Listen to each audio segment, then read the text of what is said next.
परम मंगलमूर्ति पावन चरित परमानंदमय पुरहर पुरंदर पूजिता सरोज शशिमूणी शरण जन सुरधेनु गंगाधर गजासुरमथन गौरी वरद्रयो बकनೊಲಿದು ಸಲಹುಗೆ ಸಕಲ ಸಜ್ಜನರ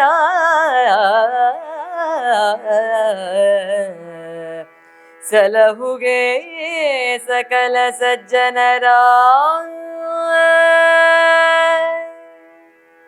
ಆಸ್ತಿಕ ಬಂಧುಗಳೇ, ರಾಮಾಯಣ ದರ್ಶನಂ ಕಥಾ ಸರಣಿಯ ವಾಚನ ವ್ಯಾಖ್ಯಾನದ 22ನೇ ಸಂಚಿಕೆಯನ್ನು ಪ್ರವೇಶಿಸ್ತಾ ಇದ್ದೇವೆ ನಾವು. ಈ ಸಂಚಿಕೆಯಲ್ಲಿ ಬಹಳ ಮಾತೃ ವೇದನೆ ನಮಗೆ ಕಾಣುತ್ತದೆ. ಕೌಸಲ್ಯದ್ದು ನಿರಾಳ ಭಾವದಿಂದ ರಾಮನ ಜೊತೆಗೆ ಲಕ್ಷ್ಮಣನನ್ನು ಕಳುಹಿಸಿಕೊಡುವಂತಹ ಸುಮಿತ್ರೆಯನ್ನು ಕಾಣುತ್ತೇವೆ ನಾವು.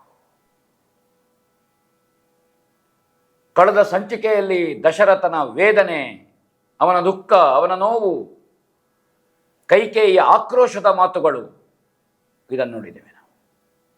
ಆದರೆ ರಾಮ ಯಾವುದೇ ವಿಕಾರಗಳಿಲ್ಲದೆ ಸಮಚಿತ್ತದಿಂದ ಅತ್ಯಂತ ವಿವೇಕಿಯಾಗಿ ವನವಾಸಕ್ಕೆ ಹೊರಡುವುದಕ್ಕೆ ತಾನೇ ಬದ್ಧನಾಗುವಂತಹದ್ದು ನಾವು ನೋಡಿದ್ದೇವೆ. ಭರತ ರಾಜ್ಯವನ್ನಾಳಿ, ನಾನು ವನವಾಸಿಯಾಗ್ತೇನೆ, ಚಕ್ರವರ್ತಿ ಪಿತೃಮಹಾಶಯರನ್ನು ನೀವು ಚೆನ್ನಾಗಿ ನೋಡಿಕೊಳ್ಳಬೇಕು.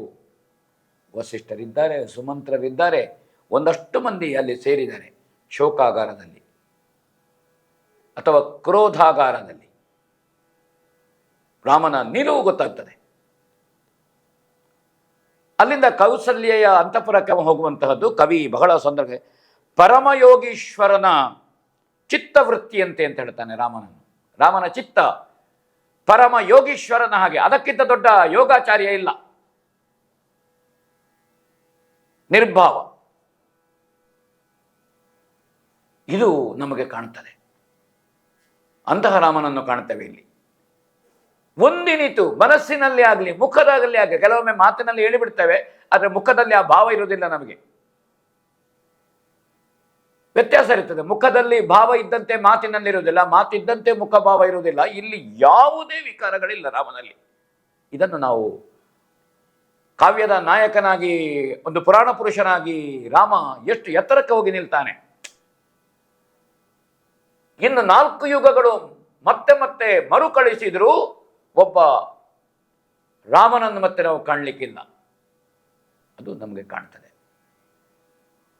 ಒಂದು ದೊಡ್ಡ ಕಥೆಯ ಒಬ್ಬ ನಾಯಕನಾಗಿ ರಾಮನ ನಡೆ, ರಾಮನ ನಡವಳಿಕೆಯಿಂದ ಅವ ಆದರ್ಶವಾಗಿ ಕಾಣ್ತಾನೆ. ಅವತಾರಿಯಾಗಿ ರಾಮದೇವರು, ಅದು ವಿಷಯ ಬೇರೆ. ಇಲ್ಲಿ ವನವಾಸದ ಈ ಸಂದರ್ಭದಲ್ಲಿ ಅಯೋಧ್ಯಾಕಾಂಡದ ರಾಮ ಅಪೂರ್ವವಾದಂತಹ ಚಿತ್ರಣ ನಮಗೆ ಕಾಣುತ್ತದೆ.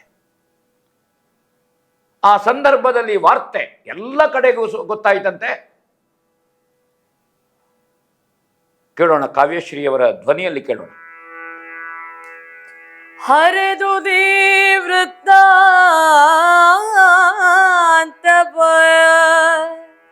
ನೃಪನರಸಿ ಕೌಸಲೆಗೂಡಿದೇನು ರಸಿಯರ ಮನೆಗಳಲ್ಲಿ ಮಗಧಾತ್ಮಜಯ ನಿಲಯದಲ್ಲಿಗೆ ಕೌಸಲೆಗೂಡಿದೈನೂರ ರಸಿಯರ ಮನೆಗಳಲ್ಲಿ ಮಗಧಾತ್ಮಜಯ ನಿಲಯದಲ್ಲಿ ಶರನಿಧಿಯ ಸಲಿಲವನು ಮೊಗದುಬ್ಬರಿಸುವ ಶರನಿಧಿಯ ಸಲಿಲವನು ಮೊಗದುಬ್ಬರಿಸುವೌರ್ವ ನಲನ ಬೊಲು ಕಾಹುರದಲಂಥಪುರದಲ್ಲೆದ್ದುದು ಬಹಳ ಶೋಕಾಗ್ನಿಗೆ, ಬಹಳ ಶೋಕಾಗ್ನಿಗೆ.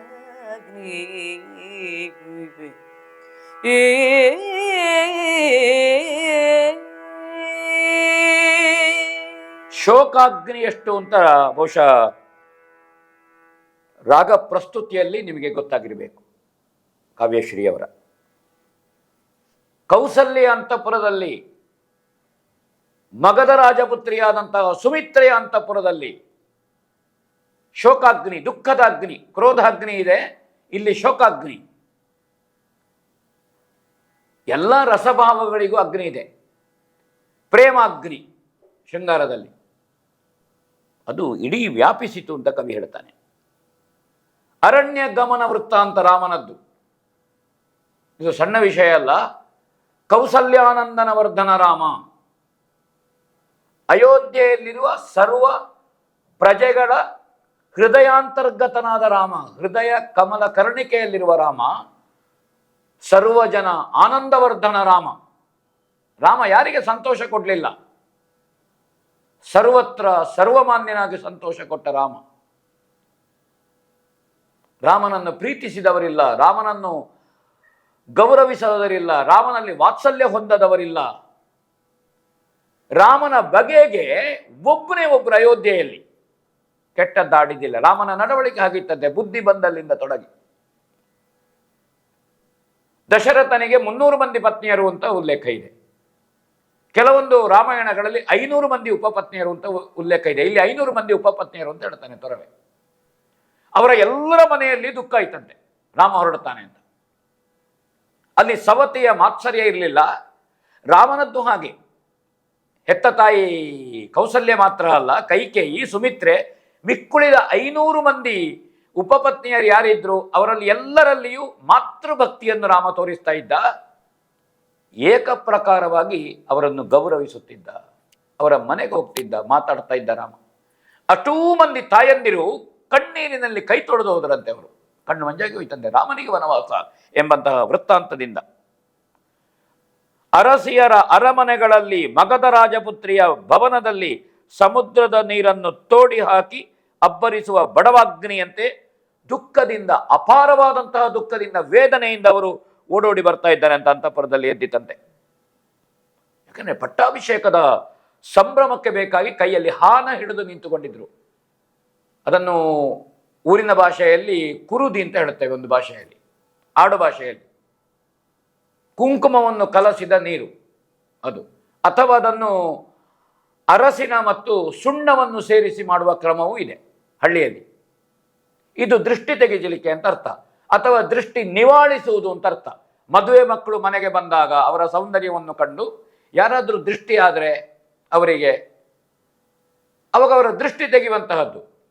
ಅವರು ಈ ಕುರುದಿ ಹಾನದಲ್ಲಿರುವ ಕೆಂಪು ನೀರನ್ನು ನೋಡಬೇಕು, ಆಮೇಲೆ ಕಣ್ಣನ್ನು ಮುಟ್ಟಿಕೊಳ್ಬೇಕು. ಅದರಲ್ಲಿ ಕಣ್ಣು ನಾಂದುವುದು ಅಂತ ಹೇಳುವುದು, ದೃಷ್ಟಿ ತೆಗೆಯುವಂಥದ್ದು. ತೆಂಗಿನಕಾಯಿಯನ್ನು ಹೀಗೆ ಸುಳಿಯುವ ಕ್ರಮ ಉಂಟು, ದೃಷ್ಟಿ ತೆಗೆಯುವ, ನಿವಾಳಿಸುವುದು. ಅಥವಾ ಸಣ್ಣ ಮಕ್ಕಳಿಗಾದರೆ ಸಂಜೆ ಹೊತ್ತು ಕೆಟ್ಟ ಶಕ್ತಿಯ ದೃಷ್ಟಿಯಾಗಬಾರದು ಅಂತ ಒಲೆಯಿಂದ ಕೆಂಡವನ್ನು ತರುವುದು, ಅದಕ್ಕೆ ಕರ್ಪೂರವನ್ನು, ಇನ್ನು ಧೂಮವನ್ನು ಏನಾದರೂ ಹಾಕಿ ಮಗುವಿಗೆ ಹೀಗೆ ಸುಳಿಯುವಂತಹದ್ದು, ದೃಷ್ಟಿ ತೆಗೆಯುವಂತಹದ್ದು. ಹಾಗೆ ರಾಮನಿಗೆ ದೃಷ್ಟಿಯಾದೀತು ಅಂತ ದೃಷ್ಟಿ ತೆಗಿಲಿಕ್ಕೆ ಎಲ್ಲರೂ ಹಾನವನ್ನು ಹಿಡ್ಕೊಂಡು ನಿಂತಿದ್ರಂತೆ, ತಟ್ಟೆ ಹಿಡ್ಕೊಂಡು, ಕಲಶ, ಕನ್ನಡಿ. ದೃಷ್ಟಿ ನಿವಾಳಿಸಲು ಚಿನ್ನದ ತಟ್ಟೆಯಲ್ಲಿದ್ದ ದೀಪಗಳನ್ನು ಹಿಡಿಯುವ ಕ್ರಮ ಉಂಟು ದೃಷ್ಟಿ ತೆಗಿಲಿಕ್ಕೆ. ಇದು ಪ್ರಾದೇಶಿಕ, ಒಂದೊಂದು ಪ್ರದೇಶದಲ್ಲಿ ಒಂದೊಂದು ಕ್ರಮ ಉಂಟು. ತೆಂಗಿನಕಾಯಿಯನ್ನು ಸುಳಿಯುವುದುಂಟು, ದೀಪವನ್ನು ಸುಳಿಯುವುದುಂಟು, ಅಥವಾ ಈ ಧೂಪದಿಂದ, ಧೂಪ ಅಂತ ಒಂದು ಮರ, ಅದರ ಹುಡಿಯನ್ನು ಕೆಂಡಕ್ಕೆ ಹಾಕುವಂತಹದ್ದು, ಅದರಲ್ಲಿ ದೃಷ್ಟಿ ತೆಗೆಯುವುದಂತ ಉಂಟು. ಬೇರೆ ಬೇರೆ ಕ್ರಮ ಉಂಟು ದೃಷ್ಟಿ ತೆಗೆಯುವಂತಹದ್ದು. ಅದರಲ್ಲಿ ಹಳ್ಳಿಯಲ್ಲಿರುವಂತಹ ತಾಯಂದಿರು ಅದು ಅನೇಕ ಗುಟ್ಟುಗಳನ್ನು ಅವರು ಹೇಳುವುದಿಲ್ಲ. ಅದು ಎಂಥದ್ದು ಹೇಳಿದ್ರೆ ಅದು ಗುಟ್ಟು ಹೇಳಬಾರದು, ದೃಷ್ಟಿ ತೆಗಿಲಿಕ್ಕೆ ಆಗುವುದಿಲ್ಲ, ದೃಷ್ಟಿ ನಿಲ್ತದೆ ಹೇಳ್ತಾರೆ. ಹಳ್ಳಿಯ ಔಷಧಗಳಿದ್ದಾಗೆ ಇದು ನಂಬಿಕೆ, ಇದು ಜಾನಪದೀಯವಾದಂತಹ ನಂಬಿಕೆ, ವಾಸ್ತವವೂ ಹೌದು. ಹಾಗೆ ದೃಷ್ಟಿ ತೆಗೆಯುವಂತಹದ್ದು ಹಿಡ್ಕೊಂಡಿದ್ದರಂತೆ. ಮೈ ಮೇಲಿರುವ ಸೆರಗು ಜಾರಿದ್ರು ಗೊತ್ತಾಗ್ಲಿಲ್ಲ ಅವರಿಗೆ. ರಾಮನನ್ನು ನೋಡುವ, ರಾಮನನ್ನ ಪಟ್ಟಾಭಿಷೇಕ ನೋಡುವ ಸಂಭ್ರಮದಲ್ಲಿದ್ದವರಿಗೆಲ್ಲ ಈ ಕೆಟ್ಟ ವಾರ್ತೆ, ನೋವಿನ ವಾರ್ತೆ, ದುಃಖದ ವಾರ್ತೆ ಇಡೀ ಹಬ್ಬಿತು. ಆ ಸಂದರ್ಭದಲ್ಲಿ ರಾಮನನ್ನು ಹೆತ್ತ ಹಿಂದಿನ ದಿವಸ ತನ್ನ ಮಗ ನಾಳೆ ಪಟ್ಟಾಭಿಷೇಕ ಪಡಿಲಿಕ್ಕಿದ್ದಾನೆ, ಸಿಂಹಾಸನ ಏರ್ಲಿಕ್ಕಿದ್ದಾನೆ, ಮನೆ ದೇವರಿಗೆ ರಂಗನಾಥ ಸ್ವಾಮಿಗೆ ಪೂಜೆ ಮಾಡ್ತಾ ಅಭಿಷೇಕ, ಅರ್ಚನೆ, ಭಜನೆ, ನಾಮಸ್ಮರಣೆ ಇತ್ಯಾದಿ ವೃತ ಉಪವಾಸ ಇದನ್ನೆಲ್ಲವನ್ನು ಅತ್ಯಂತ ಸಂಭ್ರಮದಿಂದ, ಆ ಸಂಭ್ರಮ ಅತ್ಯಂತ ಬದುಕಿನಲ್ಲಿ ಅಪೂರ್ವವಾದಂತಹ ಸಂಭ್ರಮದಲ್ಲಿ ಸಂಭ್ರಮಿಸುತ್ತಿದ್ದಂತಹ ಕೈಕೇಯಿಗೆ ಸುದ್ದಿ ಗೊತ್ತಾಯಿತು. ಆ ತಾಯಿಯ ನೋವಿಷ್ಟಿರಬಹುದು ಹೆತ್ತ ಒಡಲು. ಹರಿಶ್ಚಂದ್ರ ಕಾವ್ಯದಲ್ಲಿ ರಾಘವಾಂಕ ಹೇಳಿದ್ದನ್ನು ನೆನಪಿಸ್ತೇನೆ. ಹಡೆದೊಡಲು ಹುಡಿಯಾಯಿತು ಮಗನೇ. ಏನು ರಾಘವಾಂಕನ ಸಾಹಿತ್ಯ. ಇಲ್ಲಿ ತೊರವೆ ಅಪೂರ್ವವಾದಂತಹ ಸಾಹಿತ್ಯವನ್ನು ಹೇಳಿದ್ದಾನೆ. ಆ ಕೌಸಲ್ಯ ದುಃಖ ಏನು ಎನ್ನುವುದನ್ನು ಈ ಸಂದರ್ಭದಲ್ಲಿ ಕೇಳೋಣ. ಹರಸಿ ಹಡೆದನೇ ಮಗನನು ಅಡವಿಯ ಸಿರಿಯ ಸೂರೆಗೆ ಘೋರ ವಿಪಿನಾಂತರದ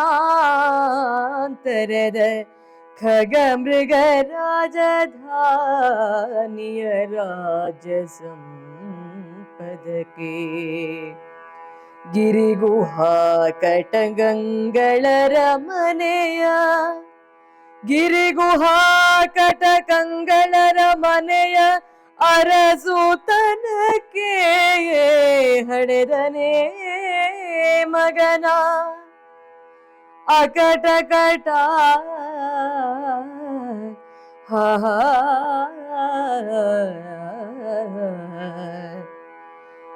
ಅಂಗಳರ ಮನೆಯ ಅರಸುತನ ಕಟ ಅಕಟ ಕಟ ತರುಣ ಎನ್ನುತ್ತ ಐದಿದಳು ಬಾಯ್ ಬಿಡುತ್ತ ಬಾಲಕನ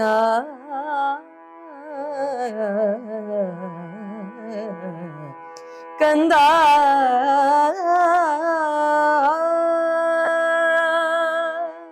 ಇದು ಮಾತೃವೇದನೆ. ಇದು ನಮಗೆ ಹರಿಶ್ಚಂದ್ರ ಕಾವ್ಯವನ್ನು ನಾನು ನೆನಪಿಸ್ಕೊಳ್ತಾ ಇದ್ದೇನೆ ಈ ಸಂದರ್ಭದಲ್ಲಿ. ರಾಘವಾಂಕನದ್ದು ಅಗ್ನಿ ಬ್ರಾಹ್ಮಣನ ಮನೆಯಲ್ಲಿ ಸೇವೆಗಿರ್ತಾಳೆ ಅವಳು ಚಂದ್ರಮತಿ ಮಗನ ಜೊತೆಗೆ. ಕಟ್ಟಿಗೆ ತರಲಿಕ್ಕೆ ಹೋಗುವಾಗ ಹಾವು ಕಡೀತದೆ. ಸಾಯಂ ಸಂಧ್ಯೆ ಹೊತ್ತು ಯಾರೋ ಒಬ್ಬಳು ಬಂದು ವರದಿ ಹೇಳ್ತಾಳೆ. ಮನೆ ಕೆಲಸವನ್ನು ಮಾಡದೆ ಯಜಮಾನನ ಬಿಡುವುದಿಲ್ಲ. ಇದನ್ನೆಲ್ಲ ಅವಸರವಾಗಿ ಮಾಡಿ ಮುಸ್ಸಂಜೆಗೆ ಸೂರ್ಯ ಕಂತುವ ಹೊತ್ತಿಗೆ ಅವಳು ಹೋಗುವಂಥದ್ದು. ಮಗನ ಹೆಣ ಬಿದ್ದಿರುತ್ತದೆ. ಹಡೆದೊಡಲು ಹುಡಿಯಾಯಿತ್ತೆ ಮಗನೇ. ಇದು ನಮ್ಮ ಕಾವ್ಯ ಪರಂಪರೆಯ ಕರುಣಾರಸಕ್ಕೆ ಅಪೂರ್ವ ಉದಾಹರಣೆ. ಅದು ಒಂದು ಮಾತೃವೇದನೆಯ ಉದಾಹರಣೆ. ಅದು ಲಲನೆ ಮೂಗಿನಳು ಉಸುರ, ಮೂಗಿನಲ್ಲಿ, ಎದೆಯಲ್ಲಿ, ಉಗುರಿನಲ್ಲಿ ಬಹಳ ಮಾರ್ಮಿಕವಾಗಿ ಆ ರಸ ಪ್ರತಿಪಾದನೆಯನ್ನು ರಾಘವಾಂಕ ಮಾಡಿದ್ದಾನೆ. ಇಲ್ಲಿ ತೊರವೆ ಹರಸಿ ಹಡೆದನೇ ಮಗನನು ಅಡವಿಗೆ. ನಾನೇನು ಹರಕೆ ಹೇಳಿ ಹೆತ್ತನ ಈ ಮಗನನ್ನು ಕಾಡಿಗೆ ಕಳುಹಿಸಲಿಕ್ಕೆ ಬೇಕಾಗಿ ಹೆತ್ತನ? ಕರುಣಾರಸಕ್ಕೆ ರಸ ಪ್ರತಿಪಾದನೆಗೆ ಇನ್ನೊಂದು ಉದಾಹರಣೆ ಬೇಡ. ಇದು ನಮಗೆ ಇಲ್ಲಿ ಕಾಣುವಂತಹದ್ದು. ಭಯಂಕರ ಅರಣ್ಯದ ಮೃಗ ಪಕ್ಷಿಗಳಿರುವಂತಹ ರಾಜಧಾನಿಗೆ ನಾನು ಮಗನನ್ನು ಕಳುಹಿಸ್ತೇನೆ ಅಂತ ನಾ ಹೆತ್ತದ್ದ ಅಲ್ಲ. ನಾನು ಯಾಕೆ ಹೆತ್ತದ್ದು? ಕಾಡಿನ ಸಂಪತ್ತನ್ನು ಸೂರೆಗೊಳ್ಳಿಕ್ಕಲ್ಲ ಮಗನನ್ನು ಹೆತ್ತದ್ದು ನಾನು. ಅಥವಾ ಕ್ರೂರ ಮೃಗಗಳ ರಾಜ್ಯಕ್ಕೆ, ಸಾಮ್ರಾಜ್ಯಕ್ಕೆ ರಾಜನಾಗಬೇಕು ಅಂತ ಮಗನನ್ನು ಹೆರಲಿಲ್ಲ ತಾನು ಅಂತ ಅವಳು ಹೇಳ್ತಾಳೆ. ಬೆಟ್ಟ ಗುಡ್ಡಗಳ, ಗುಹೆಗಳ, ಗಿರಿಗಳ, ಗಹ್ವರಗಳ ಈ ಕಾಡಿನ ಒಡೆತನಕ್ಕೆ ನಾನು ಮಗನನ್ನು ಹೆರಲಿಲ್ಲ. ಏನು ಹೇಳಬೇಕಾ ತಾಯಿ? ಶ್ರೀಮಂತ ಪುತ್ರನಾಗಿ ವಾಂಶಿಕವಾಗಿ ಬಂದಂತಹ ಹಿರಿತನದಿಂದ ಬರುವ ಅದು ಸಿಂಹಾಸನ ಅಧಿಕಾರ. ಅದು ಇನ್ಯಾರದ್ದೋ ಕಸಿದುಕೊಳ್ಳುವ ಅಧಿಕಾರ ಅಲ್ಲ. ಅದು ತಾಯಿಯ ದುಃಖ. ಇಲ್ಲಿ ಮಾತೃತ್ವದ ಒಂದು ಅಪೂರ್ವವಾದಂತಹ ಒಂದು ಇದು ಕಾಣ್ತದೆ ನಮಗೆ. ಹಲುಬುತ್ತ ಮಗನ ಬಳಿಗೆ ಓಡಿ ಬಂದಂತೆ. ನಾವು ಗಮನಿಸಬೇಕಾದ ಅಂಶ, ವಾಲ್ಮೀಕಿ ರಾಮ ಕೌಸಲ್ಯ ಅಂತಃಪುರಕ್ಕೆ ಹೋಗ್ತಾನೆ ಇದನ್ನು ಹೇಳಲಿಕ್ಕೆ. ಅಲ್ಲಿ ಹೋಗುವಾಗ ತಾಯಿ ಕೇಳ್ತಾಳೆ, ಏನಿದು ಮುಖ ಎಲ್ಲ ಕಪ್ಪಿಟ್ಟಿದೆ, ನೀನು ಸಂಭ್ರಮಿಸಬೇಕಾದ ಹೊತ್ತಿದು, ನಾನು ವೃತಸ್ಥಳಾಗಿ ಇರುವುದು ಇದ್ದೇನೆ. ಅವಾಗ ರಾಮ ಹೇಳ್ತಾನೆ, ನನಗೆ ಭರತನಿಗೆ ಪಟ್ಟಾಭಿಷೇಕ, ನನಗೆ ವನವಾಸ ಅಂತ ತಂದೆಯವರು ಅಪ್ಪಣೆ ಕೊಡಿಸಿದ್ದಾರೆ. ಅಲ್ಲಿ ಅವಳು ಕುಸಿದು ಬೀಳುವಂತಹದ್ದು, ರಾಮ ಉಪಚಾರ ಮಾಡುವಂತಹದ್ದನ್ನು, ಅದೇ ವಿಚಾರಗಳು ತೊರವೆಯ ಕಲ್ಪನೆ. ತಾಯಿ ಓಡೋಡಿ ಬರ್ತಾ ಇದ್ದಾಳೆ. ಇದು ವಾಲ್ಮೀಕಿಯಿಂದ ಪ್ರಚೋದಿತನಾದಂತಹ ತೊರವೆ ತನ್ನ ಈ ರಾಮಾಯಣದಲ್ಲಿ ಉಲ್ಲೇಖವನ್ನು ತಮ್ಮ ಗಮನಕ್ಕೆ ತರಲಿಕ್ಕೆ ಇಷ್ಟಪಡ್ತಾ ಇದ್ದೇನೆ. ಪ್ರಾಯಾಗ್ನಿಯ ಕೆನ್ನಾಲಗೆಗಳ ರಭಸದ ಎದುರಿಗೆ ಬೆಳದಿಂಗಳು ನಿಲ್ಲಬಹುದಾ? ರಾಮಚಂದ್ರ ನೋಡಿ ಅದನ್ನು ಹೇಳ್ತಾಳೆ ಅವಳು. ಸಿಡಿಲು, ಕಾಡು, ಪರ್ವತ ಮಗುವಿಗೆ ಪ್ರಿಯವೇ. ಮಗ ಎಷ್ಟೇ ವಯಸ್ಸಿಗೆ ಬರಲಿ, ತಾಯಿಗೆ ಮಗು. ಇದು ನಮ್ಮ ಸನಾತನ ಸಂಸ್ಕೃತಿಯಲ್ಲಿ ನಾವೊಂದು ಮಾತಿದೆ, ಹೆಗ್ಗಣಕ್ಕೂ ಮುದ್ದು ಅಂತ. ಮಗುವಿನಲ್ಲಿರುವಂತಹ ಪ್ರೀತಿ, ಅದು ಯಾವುದೇ ಪ್ರಾಣಿ ಇರಬಹುದು, ಪಕ್ಷಿ ಇರಬಹುದು, ಪ್ರೀತಿ ಉಂಟು, ಸಹಜವಾದದ್ದು. ಅದು ಪ್ರಾಣಿಗಳಲ್ಲೂ ಇದೆ. ಆ ಹಕ್ಕಿಗೆ ತನ್ನ ಮರಿಗೆ ಅದು ತಂದು ಕೊಡುತ್ತದೆ.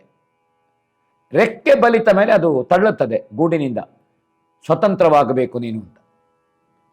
ಅದು ಮಾರ್ಜಾಲ ಇರಬಹುದು ಅಥವಾ ಮರ್ಕಟ ಇರಬಹುದು, ಎಲ್ಲದರಲ್ಲಿಯೂ ಹಾಗೆ. ಬೆಕ್ಕು ತನ್ನ ಮರಿಯನ್ನು ಎತ್ತಿಕೊಂಡು ಹೋಗ್ತದೆ, ಅದು ಮಾರ್ಜಾಲ. ಮರ್ಕಟ ಆದರೆ ಮರಿಯೇ ತಾಯಿಯನ್ನು ಅಪ್ಪಿಕೊಳ್ತದೆ, ತಾಯಿಗೆ ಅದು ಹಾರ್ತಾ ಹೋಗ್ತದೆ. ಹೊಣೆಗಾರಿಕೆ ಈ ಮರಿಗಿರ್ತದೆ, ಬೆಕ್ಕಿನಲ್ಲಿ ಹೊಣೆಗಾರಿಕೆ ತಾಯಿಗಿರ್ತದೆ. ಅದೇ ರೀತಿ ಇಲ್ಲಿ ಅದು ಹೇಳ್ತಾಳೆ, ತೋಳನೋ, ಕಾಳಸರ್ಪನೋ, ಶರಭವೋ, ಸಿಂಹವೋ, ಶಾರ್ದೂಲವೋ, ಇವುಗಳ ಮಧ್ಯೆ, ಈ ದುಷ್ಟ ಮೃಗಗಳ ಮಧ್ಯೆ ನನ್ನ ಕಂದನಿಗೆ ಇದು ಯೋಗ್ಯವೋ ಅಂತ ಅವಳು ದುಃಖಿಸ್ತಾಳೆ. ಈ ದುಃಖವನ್ನು ಕೇಳಿದ ಗಿರಿಜೆ, ಸರಸ್ವತಿ ಅಥವಾ ಶಚೀದೇವಿ, ಈ ದೇವತಾ ಸ್ತ್ರೀಯರ ಕಣ್ಣಂಚಿನಲ್ಲಿ ನೀರು ಹನಿಯಿತು ಅಂತ ಮಾರ್ಮಿಕವಾಗಿ ತೊರವೆ ಭಾವುಕವಾಗಿ ಹೇಳ್ತಾನೆ. ಅವರೆಲ್ಲ ಆಕಾಶದಲ್ಲಿ ನೆರೆದರಂತೆ, ಅವರ ಕೆನ್ನೆಯಲ್ಲಿ ನೀರು ಹರಿಯಿತಂತೆ, ಮನಸ್ಸಿನ ಚಿಂತೆ ತುಂಬಿಕೊಟ್ಟಿದಂತೆ ಸರಸರನೆ ಬಂದು ಕೌಸಲ್ಯ ಮಗನನ್ನು ಅಪ್ಪಿಕೊಂಡಳು ಅಂತ ಕವಿ ಹೇಳ್ತಾನೆ. ನೋಡೋಣ ಏನು ಹೇಳ್ತಾನೆ. ನಿಂದನೆಲ ನುಂಗುವಡೆ ಸುಳಿವಿನ ಮಂದ ಮಾರುತನುರುಗುವಡೆ,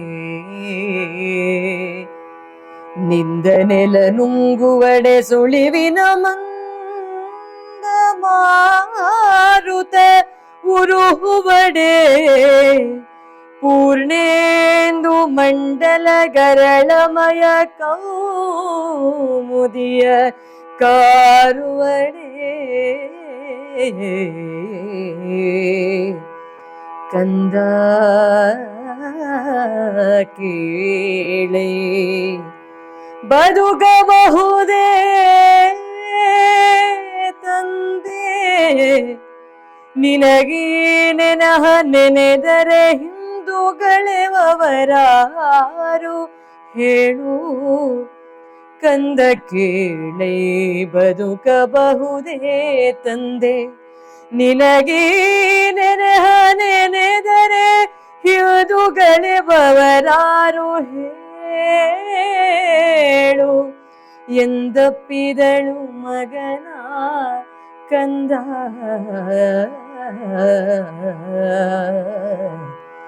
ಕಂದ ಕಂದ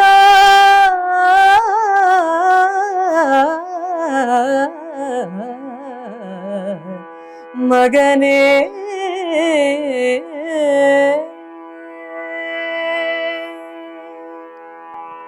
ವರ್ತಮಾನದ ಶ್ರೇಷ್ಠ ಗಾಯಕರ ಸಾಲಿನಲ್ಲಿ ಕಾವ್ಯಶ್ರೀ ಅವರಿದ್ದಾರೆ. ನಾನು ನೆನಪಿಸ್ತೇನಮ್ಮ, ಖುಷಿಯಾಯಿತು. ನಾವು ರಂಗಭೂಮಿಯಲ್ಲಿ ಕೆಲಸ ಮಾಡುವವರು ಇಂಥ ಹಾಡುಗಳನ್ನು ಕೇಳುವಾಗ ಪಾತ್ರಗಳ ಏನು ರಸಪ್ರವೇಶ, ರಸಾವಿಷ್ಕಾರ, ಕವಿಯ ಸಾಹಿತ್ಯಗಳು ಸಾರ್ಥಕ್ಯವನ್ನು ಕಾಣುತ್ತದೆ. ಕೌಸಲ್ಯ ಎಷ್ಟು ದುಃಖದಲ್ಲಿ, ಕರುಣಾರಸದ ತುರಿಯ ಸ್ಥಿತಿಯಲ್ಲಿ ಇರ್ತಾಳೋ,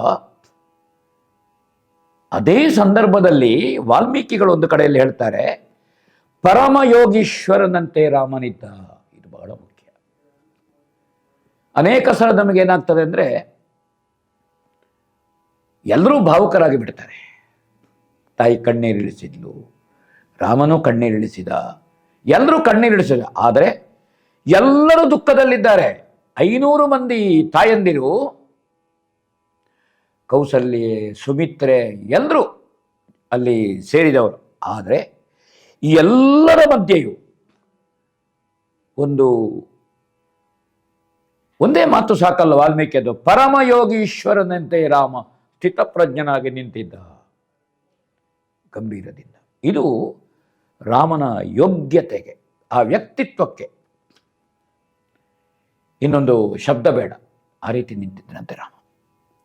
ನಿಂತ ನೆಲವೇ ನುಂಗುವುದಾದರೆ, ಹಿತವಾಗಿ ಸುಳಿಯುವ ಮಂದಮಾರುತವು ಸುಡುವುದಾದರೆ, ಪೂರ್ಣ ಚಂದ್ರಬಿಂಬವು ವಿಷದ ಬೆಳದಿಂಗಳನ್ನು ಕಾರಿದರೆ ಬದುಕಬಹುದೇ ಕಂದ ಅಂತ ಕೇಳ್ತಾಳೆ.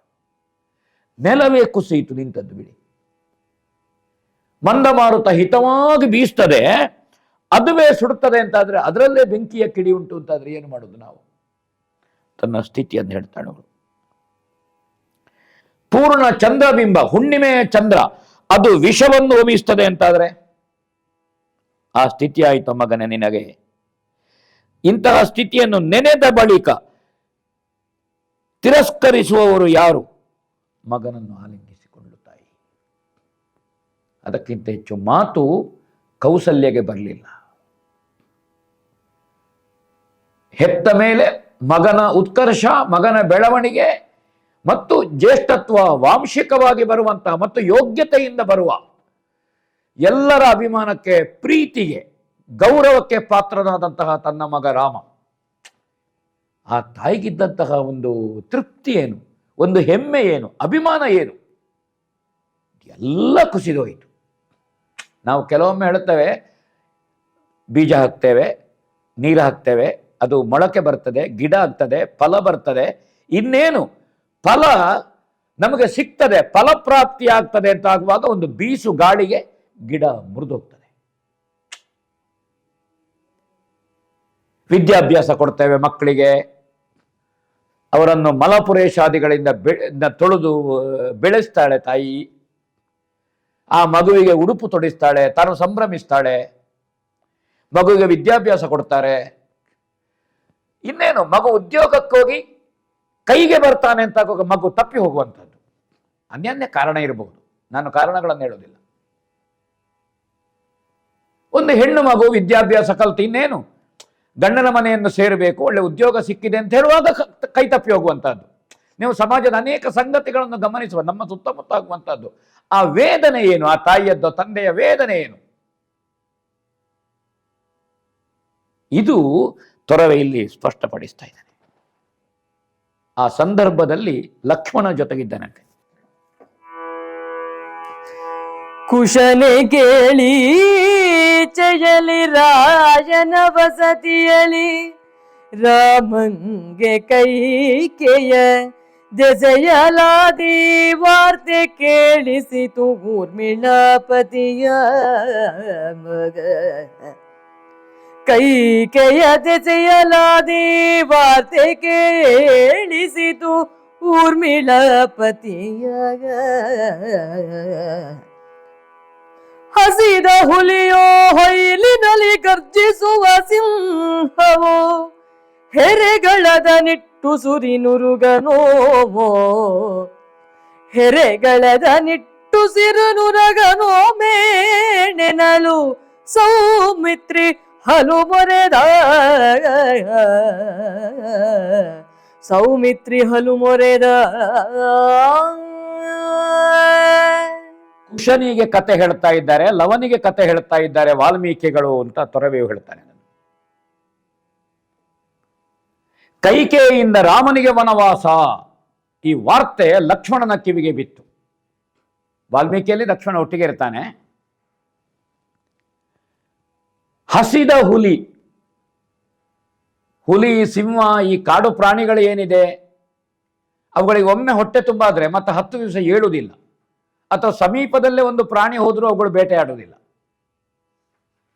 ಯಾವುದೇ ಪ್ರಾಣಿ, ಹರಿದಾಡುವ ಹಾವು, ಹಾರಾಡುವ ಹಕ್ಕಿ, ಓಡಾಡುವ ಮೃಗ, ತನಗೆ ಒಬ್ಬರಿಂದ ತೊಂದರೆಯಾಗದೆ ಅದು ತೊಂದರೆ ಮಾಡುವುದಿಲ್ಲ. ಒಂದು ಹಾವು ಅದಕ್ಕೆ ನೋವಾಗಿರಬೇಕು ಅಥವಾ ಅದರ ಬಾಲಕ್ಕೋ ಇನ್ನೆಲ್ಲಿಗೋ ಯಾರಾದ್ರೂ ಮೆಟ್ಟಿರಬೇಕು, ಆವಾಗ ಕಡೀತದೆ. ಅದರಷ್ಟಕ್ಕೆ ಅದರದ್ದು ಏನು ಮಾಡೋದಿಲ್ಲ. ಇದು ಪ್ರಾಣಿಗಳಿಗೆ. ಹಸಿದ ಹುಲಿ ಹೇಗಿರ್ತದೆ, ಎದುರು ಬಂದವನ ಮೇಲೆ ಹಾರ್ತದೆ ಹಸಿವೆಯಿಂದಾಗಿ. ಅದೇ ರೀತಿ ಏಟು ತಿಂದು ಗರ್ಜಿಸುವ ಸಿಂಹ, ಪ್ರಾಣಿಗಳಿಗೆ ಪೆಟ್ಟಾದ್ರೆ, ಹೊಡೆತ ಬಿದ್ದವನ ಮೇಲೆ ಅದು ಹಾರ್ತದೆ ಅಂತ ಹೇಳಲಿಕ್ಕೆ ಬರುವುದಿಲ್ಲ. ಎದುರು ಸಿಕ್ಕಿದವನ ಮೇಲೆ ಹಾರ್ತದೆ. ಅದು ಹಂದಿ ಇರಬಹುದು, ಅದು ಸಿಂಹ ಇರಬಹುದು, ಹುಲಿ ಇರಬಹುದು, ಯಾವುದೇ ಪ್ರಾಣಿ ಇರಬಹುದು. ಹಾಗಾಗಿ ಬೇಟೆಯಾಡುವವರು ಹಿಂದಿನಿಂದ ಬೇಟೆಯಾಡ್ತಾರೆ, ಅದು ಮುಂದೆ ಸಿಕ್ಕಿದವನ ಮೇಲೆ ಹಾರ್ತದೆ. ಇದು ಪ್ರಾಣಿಗಳಿಗೆ ಸ್ವಭಾವ, ಇದು ಕ್ರೂರ ಪ್ರಾಣಿಗಳಿಗೆ. ಪೊರೆ ಕಳಚಿ ಬುಸುಗುಟ್ಟುವ ಕಾಳಸರ್ಪ ಅಂದರೆ ಲಕ್ಷ್ಮಣ ಶೇಷಾವತಾರಿ. ವೈಕುಂಠದಿಂದ ಶ್ರೀಮನ್ನಾರಾಯಣ ರಾಮನಾಗಿ ಅವತರಿಸುವ ಹೊತ್ತಿಗೆ ಶೇಷ, ಮಹಾಶೇಷ ಲಕ್ಷ್ಮಣನಾಗ್ತಾನೆ ಅಂತ ನಮ್ಮ ಪುರಾಣದ ನಂಬಿಕೆ. ಹೆರೆಗಳದ ನಿಟ್ಟುಸುರಿನ ಉರಗ ಅಂತ ಹೇಳ್ತಾನೆ. ಹಾಗೆ ಉರಗ ಬುಸುಗುಟ್ಟುವ ಸರ್ಪದಂತೆ ಲಕ್ಷ್ಮಣ, ಅವನ ನೇರ ಕೋಪೋದ್ರಿಕ್ತನಾದ. ಈ ಸುದ್ದಿ ಕೇಳಿ ಅವನ ಮುಖ ಹೊಗೆಯಾಡಿತು, ಕಣ್ಣುಗಳು ಕಿಡಿಕಾರಿದವು, ಹೊಗೆ ಸುತ್ತಿದ್ದ ಕುಡಿ ಮೀಸೆಯಿಂದ ಸುಟ್ಟ ವಾಸನೆ ಬಂತು. ಅಲಂಕಾರ ಕಾವ್ಯಗಳಲ್ಲಿ ಹಾಗೆ, ಅದರಲ್ಲಿ ಉಪಮೆ, ರೂಪಕ ಇತ್ಯಾದಿ ಅಲಂಕಾರಗಳು ಬರುವಂತಹದ್ದು. ಒಂದರಂತೆ ಇನ್ನೊಂದು ಉಪಮೆ, ಅದುವೇ ಇದಾಗಿರುವುದು ರೂಪಕ ಅದುವೇ ಇದರಂತೆ ಅದು ಉಪಮೆ. ಅಂತಹ ಅಲಂಕಾರಿಕವಾಗಿ ಹೇಳಿದ್ದಾನೆ. ದೇಹದಲ್ಲಿ ತೀವ್ರವಾಗಿ ಕಾವೇರಿತು, ಹುಬ್ಬುಗಂಟಿಕ್ಕಿತು, ಭಯಂಕರ ಸಿಟ್ಟು ಬಂತವನಿಗೆ. ಪ್ರಳಯ ಕಾಲದ ಬೆಂಕಿಯ ಮುಖವಾಡ ಕಳಚಿದಂತೆ ಲಕ್ಷ್ಮಣ ಉಗ್ರ ಸ್ವರೂಪಿಯಾದ ಅಂತ ಹೇಳ್ತಾನೆ. ಅಂದರೆ ರಾಮನಲ್ಲಿ ಅವನಿಗಿದ್ದಂತಹ ಗೌರವ, ಪ್ರೀತಿ. ಒಂದು ಮಾತಿದೆ, ಅಯೋಧ್ಯೆಯಲ್ಲಿ 4 ಮಕ್ಕಳಿಗೆ 2 ತೊಟ್ಟಿಲು. ರಾಮ ಲಕ್ಷ್ಮಣರು ಒಂದು ತೊಟ್ಟಿಲಿನಲ್ಲಿ ಮಲಗುತ್ತಿದ್ರು, ಭರತ ಶತ್ರುಘ್ನರು ಇನ್ನೊಂದು ತೊಟ್ಟಿಲಿನಲ್ಲಿ ಮಲಗುತ್ತಿದ್ರು. ಅಪೂರ್ವವಾದಂತಹ ಒಡನಾಟ ರಾಮನ ಜೊತೆಗೆ ಲಕ್ಷ್ಮಣನಿಗೆ ಸುದೀರ್ಘವಾಗಿ. ಎಲ್ಲಿಗೆಂದರೆ ಯಜ್ಞ ಸಂರಕ್ಷಣೆಗೆ ಹೋಗುವಾಗ ಸಹಿತ ಹೇಗೆ ದೇಹದ ಜೊತೆಗೆ ನೆರಳು ಹೋಗ್ತದೆಯೋ, ಹೂವಿನ ಜೊತೆಗೆ ಪರಿಮಳ ಹೋಗ್ತದೆಯೋ, ಮಧುವಿನ ಜೊತೆಗೆ ಮಾಧುರ್ಯ ಹೋಗ್ತದೆಯೋ, ಅದೇ ರೀತಿ ರಾಮನ ಜೊತೆಗೆ ಲಕ್ಷ್ಮಣ ಇದ್ದ. ರಾಮನಿಗೆ ವನವಾಸ ಹಿಡಿದಕ್ಕೆ ಸಿಟ್ಟು ಬಂದಾಯಿತು. ಅಷ್ಟು ಸಿಟ್ಟು ಬಂತು. ಏನು ಹೇಳ್ತಾನೆ ಕೇಳೋಣ. ಬಗೆಯ ನಯ್ಯನ ನಿನ್ನೂ ಕಷ್ಟವ ಬಗೆದ ಕೈಕೆಯ ಕಾಳುದೊತ್ತಿರ, ಜಗಳದಲ್ಲಿ ಹೊಯ್ಯುವೆನು ಬಾಯನು, ಭರತನೀಪುರವ ಹೊಗಲರಿಯಬಹುದಿನ್ನು, ದಿಟ ಕೈ ಮಿಗುವ ಪರಿಯನು ಕಾಣಬಹುತೆನುತ, ಅಗಿವ ಹಲ್ಲೌಡಿನಲ್ಲಿ ಹೊರವಂಟನು ನಿಜಾಲಯವ,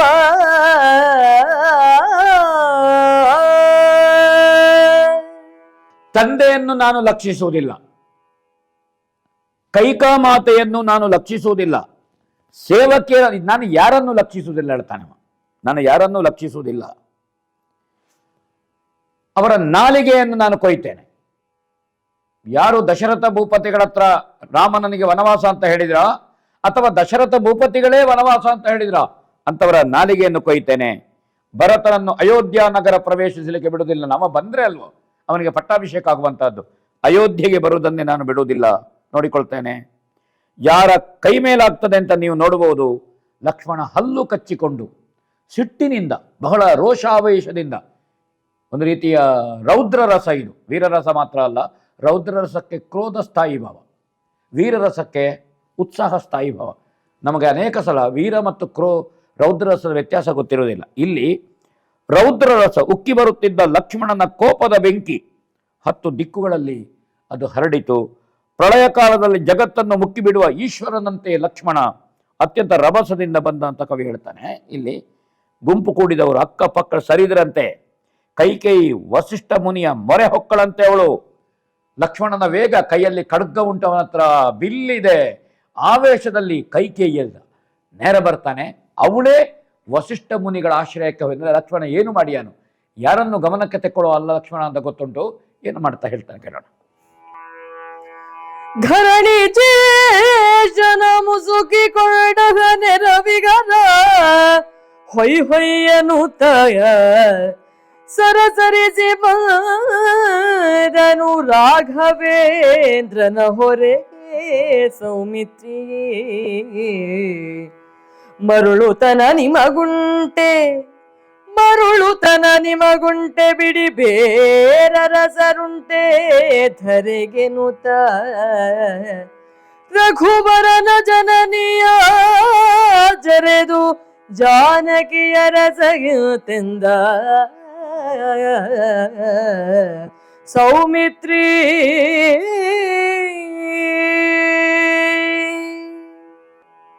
ದಶರಥನನ್ನು ಸುತ್ತಿಕೊಂಡಿದ್ದಂತಹ ಅನೇಕ ಮಂದಿ ಇದ್ರಲ್ಲಿ ಎಲ್ಲರೂ.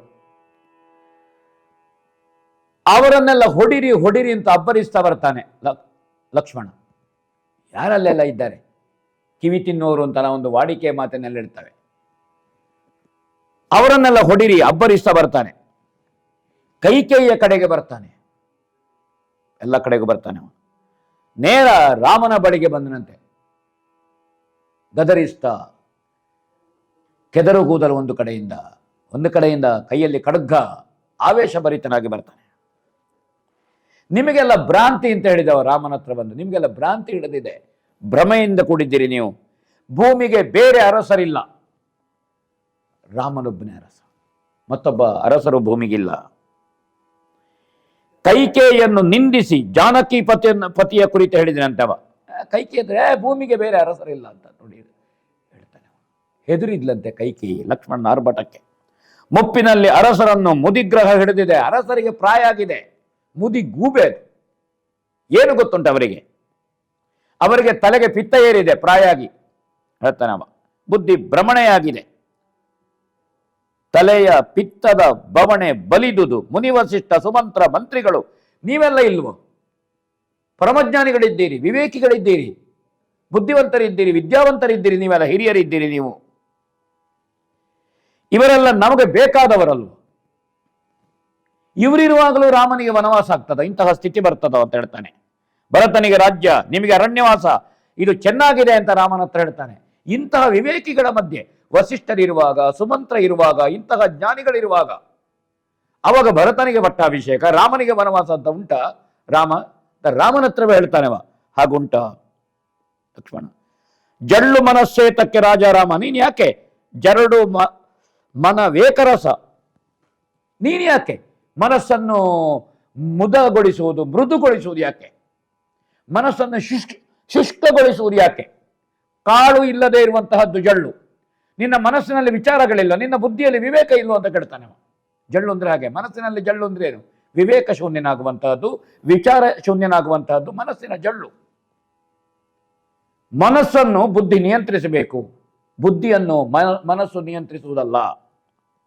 ಆಗದ ಕಾರಣ ಅವ ಹೇಳ್ತಾನೆ, ಯಾಕೆ ರಾಜೋಚಿತವಾದಂತಹ ಉಡುಗೆಗಳನ್ನೆಲ್ಲ ತೊಡು ನೀನು, ಯಾಕೆ ಅದನ್ನೆಲ್ಲ ನೀನು ಪಟ್ಟವನ್ನು ಹಣೆಯಲ್ಲಿ ಧರಿಸು ಅಂತ ಹೇಳ್ತಾನೆ.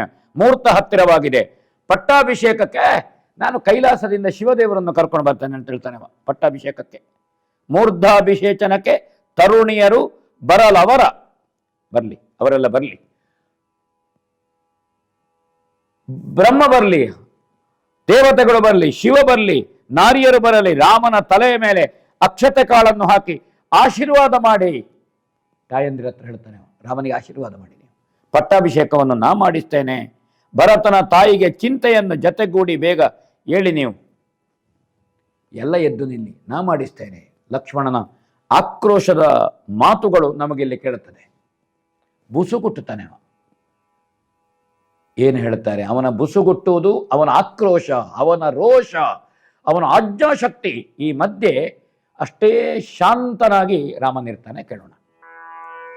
ತಮ್ಮಗ ಸೈರಿಸು ತಮ್ಮ ಸೈರಿಸು ಸೈರಿಸು ಈ ಮಾತೆಮ್ಮ ವಂಶಕ್ಕೆ ಸಲ್ಲದು ಅಸುರ ಕರ್ಮವಿದು ಸತ್ಯ ಪ್ರತಿಜ್ಞರಿಗುಚಿತವೇ ಹೇಳು ಅಸುರ ಕರ್ಮವಿದು ಸತ್ಯ ಪ್ರತಿಜ್ಞರಿಗುಚಿತವೇ ಹೇಳು ಉಮ್ಮಳಿಸುವರು ಸುರರ ಸಭೆಯೊಳಗೆ ಮರಾಯರು ಪಿತನ ಸತ್ಯದ ಸೊಮ್ಮನುಳಿದರೆ ಬಳಿಕಬಹುದು ಅಪಕೀರ್ತಿ ನಮಗೆಂದ ತಮ್ಮ ಸೈರಿಸು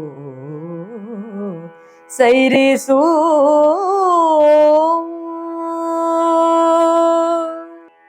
ಲಕ್ಷ್ಮಣನಿಗೂ ರಾಮನಿಗಿರುವಂತಹದ್ದು ಅಜಗಜಾಂತರ, ರಾತ್ರಿ ಹಗಲು, ಕಹಿ ಸಿಹಿಯಷ್ಟು ವ್ಯತ್ಯಾಸ ಇದೆ. ಬಹಳ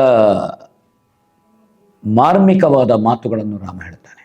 ಅಷ್ಟೇ ಈ ಬುಸುಗುಟ್ಟುವ ಹಾವನ್ನು ರಾಮ ಹೇಳ್ತಾನೆ, ತಮ್ಮ ಸಹಿಸಿಕೋ ಸಹಿಸಿಕೋ, ಸೈರಿಸು, ನೀನು ನಿಧಾನ ಮಾಡು, ಅವಸರ ಮಾಡಬೇಡ ತಮ್ಮ ಹೇಳ್ತಾನೆ. ಇದು ನಮ್ಮ ವಂಶಕ್ಕೆ ಯೋಗ್ಯ ಅಲ್ಲ ನೀನು ಮಾತಾಡುವಂತಹದ್ದು. ತಮ್ಮ ವಂಶದ ಘನತೆಯನ್ನು ರಾಮ ಎತ್ತಿ ಹಿಡಿತಾನೆ, ಇಲ್ಲಿ ಯೋಗ್ಯ ಅಲ್ಲ. ಇದು ಘೋರ ಕರ್ಮ, ಪಾಪಕರ್ಮ. ಯಾವುದು?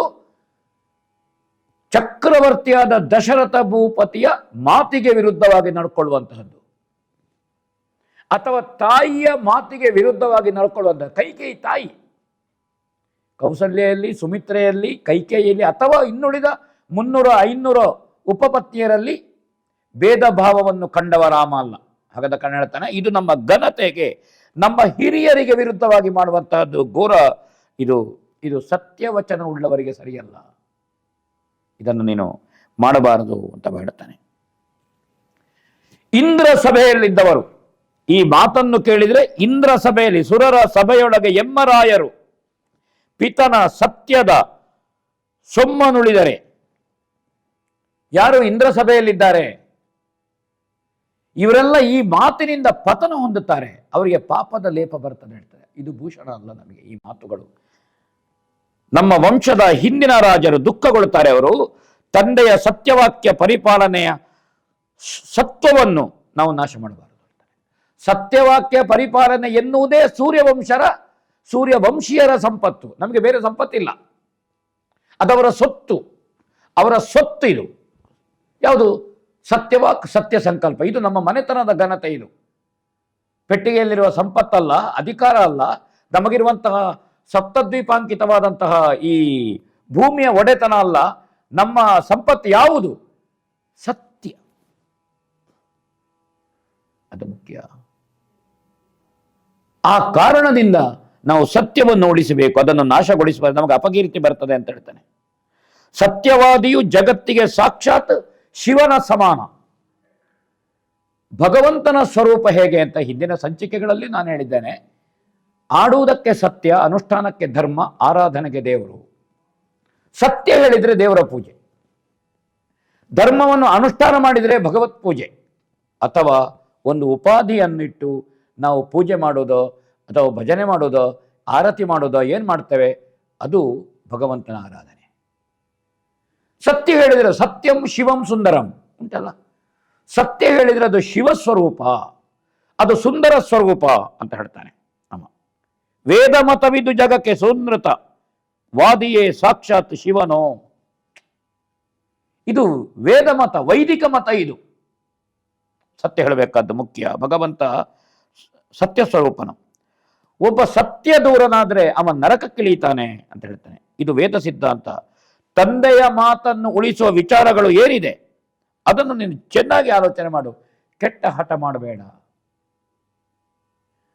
ಲಕ್ಷ್ಮಣನನ್ನು ಸಮಾಧಾನ ಪಡಿಸುವ ಸಂದರ್ಭದಲ್ಲಿ ರಾಮನ ಬಾಯಿಯಿಂದ ಒಂದು ಮಾತನ್ನು ವಾಲ್ಮೀಕಿಗಳು ಹೇಳಿದ್ದಾರೆ. ಧರ್ಮೋ ಹಿ ಪರಮೋಲೋಕೆ ಧರ್ಮೇ ಸತ್ಯಂ ಪ್ರತಿಷ್ಠಿತಂ.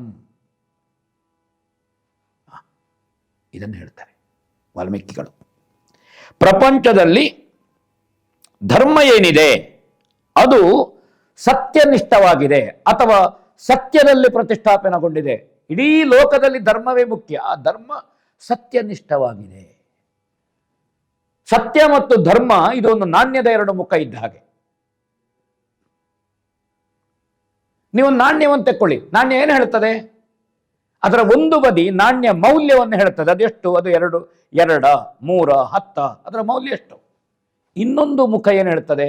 ಅದು ಯಾವ ದೇಶದ್ದು ಅಂತ ಹೇಳ್ತದೆ. ನಾಣ್ಯ ಇದು ಯಾವ ದೇಶದ್ದು ಅಂತ ಒಂದು ಬದಿ ಹೇಳುವಂತಹದ್ದು, ಅದರ ಮೌಲ್ಯ ಎಷ್ಟು ಅಂತ ಇನ್ನೊಂದು ಬದಿ ಹೇಳುವಂತಹದ್ದು. ಅದೇ ರೀತಿ ಸತ್ಯ ಮತ್ತು ಧರ್ಮ ಇದು ಬದುಕಿನ ಮೌಲ್ಯವನ್ನು, ನಮ್ಮ ವಂಶದ ಘನತೆಯನ್ನದು ಹೇಳುತ್ತದೆ. ಇಡೀ ರಾಮಾಯಣದಲ್ಲಿ ರಾಮ ಅನುಷ್ಠಾನಿಸಿದಂತಹ ಮಾತು ಧರ್ಮೋ ಹಿ ಪರಮೋ ಲೋಕೆ ಧರ್ಮೇ ಸತ್ಯಂ ಪ್ರತಿಷ್ಠಿತಂ. ಇದು ಒಂದು ಕೈಕೇಯಿಯ ಮುಂದೆ ರಾಮ ಹೇಳುವ ರಾಮೋ ದ್ವಿರ್ನಾಭಿಭಾಷತೆ. ಲಕ್ಷ್ಮಣನ ಹತ್ರ ರಾಮ ಹೇಳುವ ಧರ್ಮೋ ಹಿ ಪರಮೋ ಲೋಕೆ ಧರ್ಮೇ ಸತ್ಯಂ ಪ್ರತಿಷ್ಠಿತಂ. ಇದು ಸಾರ್ವಕಾಲಿಕವಾದಂತಹ ಮಾತುಗಳಿದು, ಅನುಷ್ಠಾನಕ್ಕೆ ಯೋಗ್ಯವಾದದ್ದು. ಅಗ್ನಿ ಪರೀಕ್ಷೆಯ ಸಂದರ್ಭದಲ್ಲಿ ರಾಮ ಹೇಳುವ ಮಾತು ವಾಲ್ಮೀಕಿಗಳು ಬಹಳ ಹೇಳ್ತಾರೆ. ಆತ್ಮಾನ ಮಾನುಷಮ್ಮನ್ಯೇ ರಾಮ ದಶರಥಾತ್ಮಜಂ. ಅಗ್ನಿ ಪರೀಕ್ಷೆಯ ಸಂದರ್ಭದಲ್ಲಿ ಯುದ್ಧ ಮುಗಿದು ಇಂಥ ಅನೇಕ ಮಾತುಗಳು ರಾಮನ ಮೂಲಕವಾಗಿ ಜಗತ್ತಿಗೆ ಸಾರ್ವಕಾಲಿಕವಾದಂತಹ ಸಂದೇಶಗಳು ರಾಮಾಯಣದಲ್ಲಿ ನಮಗೆ ಕಾಣುತ್ತದೆ. ಆ ಕಾರಣದಿಂದ ಯುಗ ಯುಗಾಂತರದ ಒಳಗೆ ಶತಮಾನ ಅಲ್ಲ, ರಾಮಾಯಣ ನಮಗೆ ಜೀವನಾದರ್ಶವನ್ನು, ಜೀವನ ಮೌಲ್ಯವನ್ನು ಉಪದೇಶ ಮಾಡಿದೆ. ವಾಲ್ಮೀಕಿಗಳು ಅದನ್ನು ನಮಗೆ ಕೊಟ್ಟಿದ್ದಾರೆ. ರಾಮನ ಮೂಲಕವಾಗಿ ನಾವು ಅನುಷ್ಠಾನ ಮಾಡಬೇಕಾದ್ದು ಮುಖ್ಯ. ಇದು ಆ ಕಾರಣದಿಂದ ರಾಮ ಸರ್ವಯೋಗ್ಯನಾಗಿ, ರಾಮ ಆದರಣೀಯ, ರಾಮ ಪೂಜನೀಯ, ಎಲ್ಲ ಕಾರಣಕ್ಕೂ ನಮಗೆ ಆರಾಧನೆಗೆ, ನಮ್ಮ ಧರ್ಮ, ಶ್ರುತಿ, ಸ್ಮೃತಿ, ವೇದ, ಪುರಾಣ ಈ ಎಲ್ಲದಕ್ಕೂ ಒಂದು ಆಕಾರ ಯಾವುದು, ಒಂದು ಸ್ವರೂಪ ಯಾವುದು ಅನ್ನೋದು ಕೇಳಿದರೆ ರಾಮಾದರ್ಶ ಸರ್ವಾದರಣೀಯನಾದದ್ದು. ಇದು ಬಹಳ ಮುಖ್ಯ. ರಾಮ ಲಕ್ಷ್ಮಣನನ್ನು ಸಮಾಧಾನ ಪಡಿಸ್ತಾನೆ. ಮುಂದೆ ಕೇಳೋಣ ಏನು ಹೇಳ್ತಾನೆ. ಕಾಲವಾವುದು ನೋಡು, ನೆರೆದಿಹ ಮೇಲಡವರಾರೀಕ್ಷಿಸು, ಅನೃತಕ್ಕೆ ಸೋಲಲಹುದೇ ತಮ್ಮ, ಅನೃತಕ್ಕೆ ಸೋಲಲಹುದೇ ತಮ್ಮ, ತಂದೆಯ ಮಾತನತಿಗಳೆದು ಮೇಲೆ ಕಾಪೈಶ್ವರ್ಯವದು ತಾ ಕೀಳು ಮಾಡದೆ, ನಮ್ಮನೇ ಜನಜಾಲ ನಗುವುದು ಪಿತನನುಜ್ಞೆಯೇ ರಾಜಪದವೆಂದ ತಮ್ಮ, ಪಿತನನುಜ್ಞೆಯೇ ರಾಜಪದವೋ ತಮ್ಮ.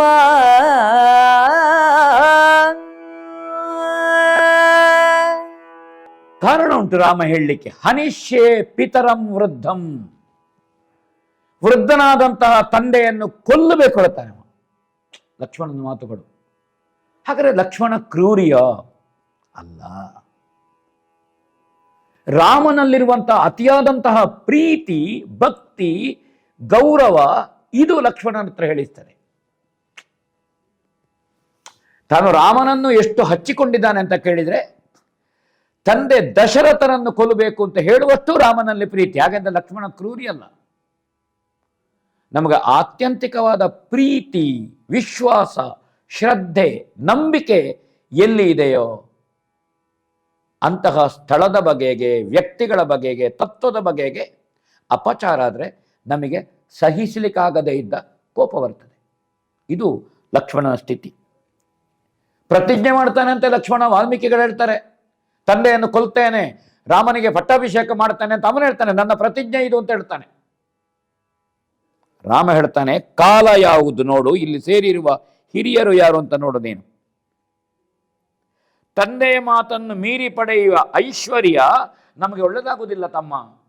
ಹಿರಿಯರನ್ನು ಮೀರಿ ಸ್ವಾಧೀನೀಕರಿಸುವ, ವಶಪಡಿಸುವಂತಹ ಸಂಪತ್ತು, ಅಧಿಕಾರ, ಅದು ಯಾವುದೇ ಇರಬಹುದು, ಮುತ್ತುರತ್ನಗಳಿರಬಹುದು, ಅದು ನಮಗೆ ಒಳ್ಳೆಯದು ಮಾಡುವುದಿಲ್ಲ. ಅದು ನಮ್ಮ ಕೀರ್ತಿಯನ್ನು ಎತ್ತರಿಸುವುದಿಲ್ಲ. ಅದು ಕೆಟ್ಟದ್ದು ಮಾಡುತ್ತದೆ ತಮ್ಮ. ಇಲ್ಲ, ಹಿರಿಯರ ಅನುಮತಿ ಬೇಕು, ಹಿರಿಯರ ಆಶೀರ್ವಾದ ಬೇಕು ಉತ್ತಮ ಹೇಳ್ತಾನೆ. ಸಮಾಧಾನ ಯಾವ ಕಾಲ ನೋಡು, ಇಲ್ಲಿ ವಸಿಷ್ಠರು, ಸುಮಂತ್ರರು ಎಲ್ಲರೂ ಹಿರಿಯರು. 500 ಮಂದಿ ತಾಯಂದಿರಿದ್ದಾರೆ. ಕೌಸಲ್ಯೆ, ಸುಮಿತ್ರೆ, ಏನು ಕೈಕೇಯಿ, ದಶರಥ ಭೂಪತಿಗಳು, ಒಂದು ರೀತಿ ಅಯೋಧ್ಯೆಯ ಪ್ರಾತಿನಿಧ್ಯ. ಇಲ್ಲಿ ನಮ್ಮನ್ನು ನೋಡಿ ನಗ್ತಾರೆ. ತಂದೆಯ ಅಪ್ಪಣೆಯನ್ನು ಪಾಲಿಸುವುದೇ ರಾಜ್ಯ ಪದವಿ, ಪಿತನ ಅನುಜ್ಞೆಯೇ ರಾಜ್ಯ ಪದವೆಂದ. ತಂದೆಯವರ ಅಪ್ಪಣೆ ಏನುಂಟು, ಅವರ ಮನಸ್ಸೇನುಂಟು, ಅವರ ನಿರ್ದೇಶನ ಏನುಂಟು, ಅದಕ್ಕಿಂತ ದೊಡ್ಡ ಪದವಿ ಮತ್ತೊಂದಿಲ್ಲ. ಬೇರೆ ಯಾವುದು ನಾವಿಲ್ಲಿ ಆಲೋಚನೆ ಮಾಡಲಿಕ್ಕಿಲ್ಲ. ಧರ್ಮದ ಮಾರ್ಗವನ್ನು ತಿಳಿಸಿ ತಮ್ಮನ ಕದಡಿದ ಮನಸ್ಸನ್ನು ತಿಳಿಯಾಗುವಂತೆ ಮಾಡಿದ ಅಂತ ಕವಿ ಹೇಳಿದ. ನಾನು ಆಗ ಪ್ರಸ್ತಾಪನೆ ಹೇಳಿದಂತೆ, ಧರ್ಮ ಯಾವುದು, ಅದಕ್ಕೆ ಸತ್ಯ ಸ್ವರೂಪ ಏನು, ಧರ್ಮ ಮತ್ತು ಸತ್ಯದ ಜೊತೆಗಿರುವಂತಹ ಒಂದು ಅನಿಯೋಜ್ಯವಾದಂತಹ ಒಂದು ಏನು ಜೀವನದಲ್ಲಿ ಅಳವಡಿಸಬೇಕಾದ್ದಿದೆ. ಹಾಲು ನೀರು ಹೇಗೆ ಜೊತೆಯಾಗಿರ್ತದೋ ಧರ್ಮ ಮತ್ತು ಸತ್ಯ ಹಾಗೆ. ಹಾಲು ನೀರಿಗೆ ಸೇರಿದಾಗ ಹಾಲಿನ ಬಣ್ಣ ನೀರಿಗೆ ಬರ್ತದೆ, ನೀರಿನ ಗುಣ ಹಾಲಿಗೆ ಬರ್ತದೆ. ಅದೇ ರೀತಿ ಸತ್ಯ ಮತ್ತು ಧರ್ಮ ಇದೆ. ಕದಡಿದ ಮನಸ್ಸು, ತಂದೆಯ ಸೇವೆ ಮಾಡುತ್ತಾ ತಾಯಂದಿರಲ್ಲಿ ಭಕ್ತಿಯಿಂದ ಇರು. ಭರತನು ಬಂದರೆ ಆತನನ್ನು ಕೂಡಿಕೊಂಡಿರು ಹೇಳಿದವ. ಕೋಪ ಬಿಡು. ಅದರ ಅರ್ಥ ಏನು? ನಾನು ವನವಾಸಿ ಆಗ್ತೇನೆ, ನೀನು ಭರತ ಬಂದಾಗ ಅವನನ್ನು ಕೂಡಿಕೊ. ತಂದೆಯ ಸೇವೆ ಮಾಡು ನೀನು. ಅದರ ಅರ್ಥ ತಾನು ವನವಾಸಿ ಆಗುತ್ತೇನೆ ಅಂತ. ರಾಮನ ಮಾತು ತಾನು ವನವಾಸಿ ಆಗ್ತೇನೆ ಅಂತ ನೇರ ಹೇಳಲಿಲ್ಲ. ಭರತ ಬಂದ ಮೇಲೆ ಅವನನ್ನು ಕೂಡಿಕೊ, ತಂದೆಯ ಸೇವೆ ಮಾಡು. ರಾಮ ಲಕ್ಷ್ಮಣನನ್ನು ಸಮಾಧಾನ ಪಡಿಸ್ತಾನೆ. ಕೇಳೋಣ ಈ ಯಥೋಚಿತ ಸುತವಚೋಭಿಪ್ರಾಯವನು ಕಿವಿಗೊಟ್ಟು ಕೇಳ್ದ ಭುಜಾಯ ತಾಂಬಕಿ ನುಡಿದಳನು ಗಂಗಾಗಮೋಚಿತವ.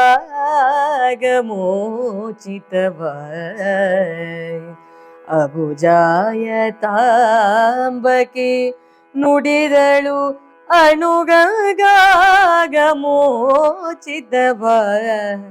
ತಾಯಿ ಮೊದಲ ಕ್ರಮದಿ ಪಿತ ತರುವಾಯ. ಆಚಾರ್ಯನನುಜ್ಞದಾಯದಳತೆಗೆ ಮಗನೇ ಕೇಳು ವಸಿಷ್ಠ ಮುನಿವರನ.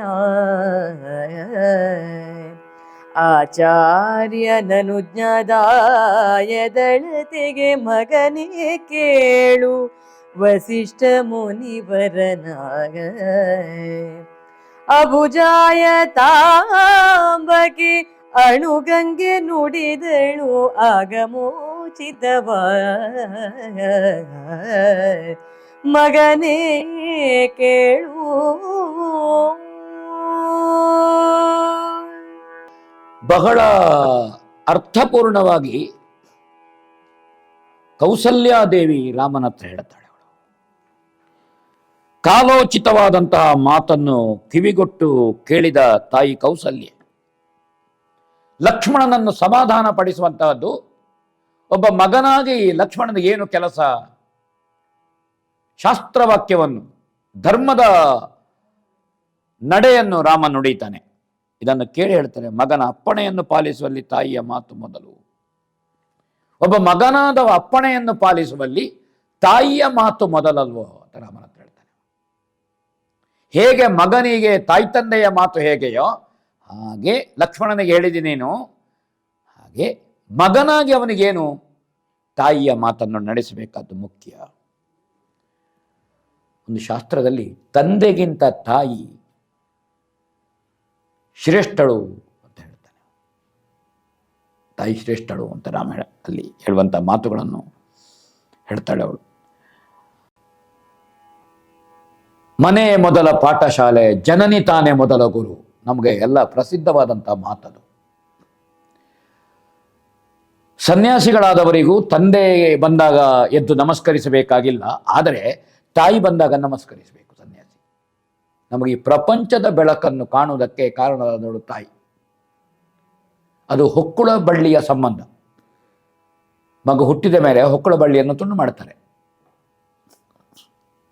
ಎಲ್ಲ ದೃಷ್ಟಿಯಿಂದಲೂ ಮಾತೃತ್ವ ಅತ್ಯಂತ ಶ್ರೇಷ್ಠವಾದದ್ದು. ನಮ್ಮ ಸನಾತನ ಪರಂಪರೆ ನಮಗದನ್ನು ಕೊಟ್ಟಿದೆ. ಅದನ್ನು ಅವಳು ಎಚ್ಚರಿಸ್ತಾಳೆ. ಮಾತೃತ್ವ ಏನು?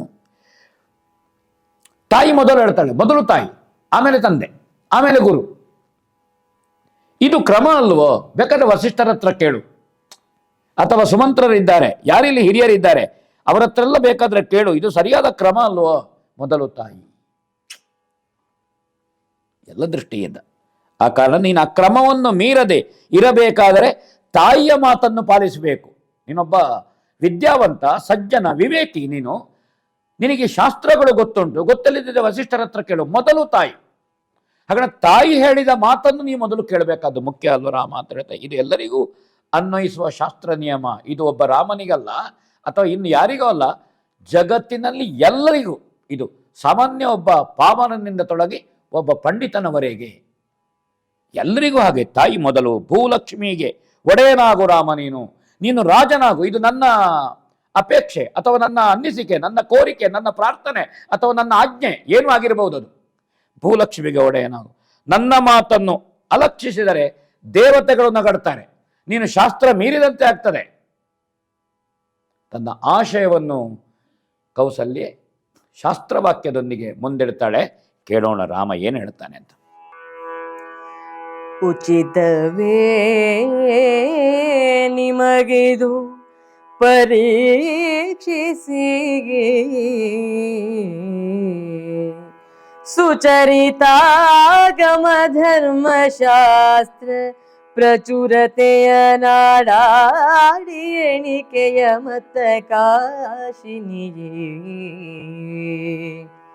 ವಿಚರಿತಾನ್ವಯವೆರಡನೆತ್ತುವ ಶುಚಿತನವು ನಿಮಗಲ್ಲದೆ, ವಿಚರಿತಾನ್ವಯವೆರಡನೆತ್ತುವ ಶುಚಿತನವು ನಿಮಗಲ್ಲದೆ, ಇತರರ ಅಚಲತೆಯದಾರ್ಗುಂಟದೆಂಬುದ ನೋಡಿ ನೀವೆಂದ, ಇತರರ ಅಚಲತೆಯದಾರ್ಗುಂಟದೆಂಬುದ ನೋಡಿ ನೀವೆಂದ. ಅಮ್ಮ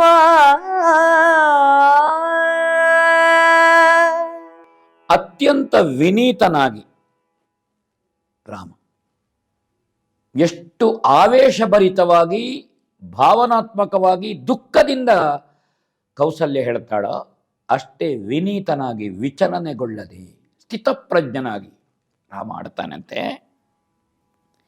ಈ ಮಾತುಗಳನ್ನು ಹೇಳುವುದು ನಿಮಗೆ ಸರಿಯ ಅನ್ನಿಸ್ತದ ಅಮ್ಮ? ನೀವು ವಿವೇಕಿಗಳಿದ್ದೀರಿ, ನೀವು ಯೋಚಿಸಿದ್ದೀರಿ. ವೇದಶಾಸ್ತ್ರಗಳಲ್ಲಿ ಪ್ರಸಿದ್ಧವಾಗಿರುವುದನ್ನು ಚೆನ್ನಾಗಿ ಪರೀಕ್ಷಿಸಿ. ಧರ್ಮಶಾಸ್ತ್ರ, ಅದರ ಪ್ರಚುರತೆ, ಅದರ ನಿಗೂಢವಾದಂತಹ ಸಂಗತಿಗಳು ಏನು ಧರ್ಮಶಾಸ್ತ್ರಗಳಲ್ಲಿ ಇದೆ, ಅದನ್ನು ನೀವು ಹೇಳಬೇಕು ಅಂತ ಹೇಳ್ತಾನೆ. ನೀವು ಸಾಧಾರಣ ಸ್ತ್ರೀಯಲ್ಲ, ಮಹಾರಾಣಿ, ರಾಜಮಾತೆ, ದಶರಥ ಭೂಪತಿಗಳ ವಾಮಭಾಗದಲ್ಲಿರುವವಳಲ್ವೋ, ಕ್ಷತ್ರಿಯಾಣಿ. ತಾವು ಅದನ್ನು ಹೇಳ್ಬೋದು. ಹುಟ್ಟಿದ ಮತ್ತು ಸೇರಿದ ಪ್ರಸಿದ್ಧ ವಂಶಗಳು ಎರಡು ಹಾಗೆ ನಿಮ್ಮದ್ದು. ಒಂದು ಕೋಸಲ, ಒಂದು ಅಯೋಧ್ಯೆ, ಎರಡೂ ಮನೆತನ ಹಾಗೆ. ಹಾಗಾದ ಕಾರಣ ತಂದೆಯ ಮನೆಯ ಸಂಸ್ಕಾರ, ತಾಯಿಯ ಮನೆಯ ಸಂಸ್ಕಾರ ಮತ್ತು ಸೇರಿದ ಗಂಡನ ಮನೆಯ ಸಂಸ್ಕಾರ, ಈ ಎರಡೂ ಸಂಸ್ಕಾರವನ್ನು ನೀವು ಹೊಂದಿಸಿಕೊಂಡು ಹೋಗಬೇಕಾದವರಲ್ವ ನೀವು. ಆ ಎರಡೂ ವಂಶದ ಘನತೆಯನ್ನು ಉಳಿಸಬೇಕಾದ ಹೊಣೆ ಇಲ್ವಮ್ಮ ನಿಮಗೆ ಅಂತ ಕೇಳ್ತಾನೆ. ನಿಮ್ಮಟ್ಟು ಚಿತ್ತಸ್ಥೈರ್ಯ, ಎದೆಯಲ್ಲಿ ಧೈರ್ಯ, ಮನಸ್ಸಿನಲ್ಲಿ ಸ್ಥೈರ್ಯ, ಭುಜದಲ್ಲಿ ಶೌರ್ಯ. ಈ ಮನಸ್ಸಿನಲ್ಲಿರುವಂತಹ ಸ್ಥೈರ್ಯ ಏನುಂಟು ಚಿತ್ತದಲ್ಲಿ, ಅದು ಕದಡಬಾರದು, ಚಿತ್ರ ವಿಚಿತ್ರ ಆಗಬಾರದು ಅವ ಹೇಳ್ತಾನೆ. ಆ ಮೇಲಿನ ಮಾತು ಬಹಳ ಮಾರ್ಮಿಕವಾದದ್ದು. ಪತಿಯ ಆಜ್ಞಾನುವರ್ತಿನಿಯಾಗಿ, ಪತಿಯ ಮನಸ್ಸಿನ ಅಪೇಕ್ಷೆಯನ್ನು, ಇಂಗಿತವನ್ನು ಅರ್ಥ ಮಾಡಿಕೊಂಡು ಇರಬೇಕಾದ್ದು ಸತಿ ಧರ್ಮ ಅಲ್ವ ತಾಯಿ ಅಂತ ಹೇಳ್ತಾನೆ. ನನಗೆ ಗೊತ್ತಿದೆ, ತಂದೆಗಿಂತ ತಾಯಿ 10 ಪಟ್ಟು ಹೆಚ್ಚು ಯೋಗ್ಯತಾವಂತೆ, ಘನತೆ. ತಂದೆಗಿಂತ 10 ಪಟ್ಟು ತಾಯಿಯ ಗೌರವ, ಘನತೆ ಹೆಚ್ಚು, ಅದು ನನಗೆ ಗೊತ್ತಿದೆ. ಆದರೆ ಹೆಣ್ಣಾದವಳಿಗೆ ತನ್ನ ಗಂಡನ ಮಾತನ್ನು ನಡೆಸಬೇಕಾದ್ದು, ಕೈಗೂಡುವಂತೆ ಮಾಡಬೇಕಾದ್ದು ಅದು ಪತಿವ್ರತೆಯಾದವಳಿಗೆ ಕರ್ತವ್ಯ ಅಲ್ವ ತಾಯಿ, ಹೇಳು ನೀನು ಅಂತ ಹೇಳ್ತಾನೆ. ಅವರು ಮಹಾಪತಿವ್ರತೆಯರು. ಪುತ್ರ ಧರ್ಮ ಏನು?